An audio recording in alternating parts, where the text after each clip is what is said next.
नमस्कार दोस्तों, मैं सुमित ठाकुर आज आप लोगों के लिए लेकर आया हूं आर्टिकल 8 यानी कि अनुच्छेद 8 भारतीय संविधान का। Article 8 of the Indian constitution क्या कहता है? Article 8 of the Indian constitution, इसका टाइटल है दोस्तों, rights of citizenship of certain persons of Indian origin residing outside India.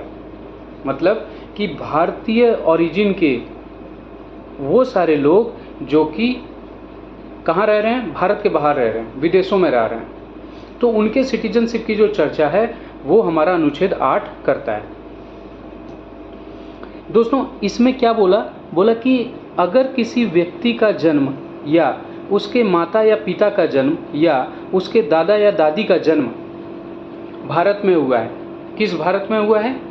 तो जो गवर्नमेंट ऑफ इंडिया एक्ट 1935 के अंदर जो भारत का डेफिनेशन है, जो भारतीय टेरिटरी को डिफाइन किया गया है, वहाँ पर हुआ है। लेकिन इस समय वो अभी बाहर काम कर रहे हैं, विदेशों में काम कर रहे हैं, तो बोला क्या कि उनको भी सिटीजनशिप मिल सकता है। लेकिन कैसे?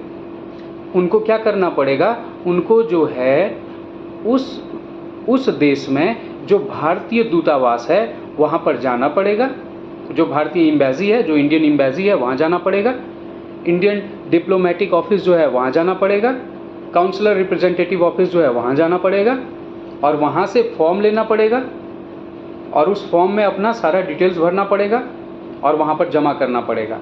और जमा करने के बाद जो वहाँ के ऑफिसर हैं, अगर उनको वहीं पर सिटीजनशिप दे दिया जाता है तो फिर ये मान लिया जाएगा कि वो भी हमारे देश के नागरिक हैं, हमारे देश के सिटीजन हैं। ठीक है, तो यही था हमारा पूरा article 8 of the Indian constitution.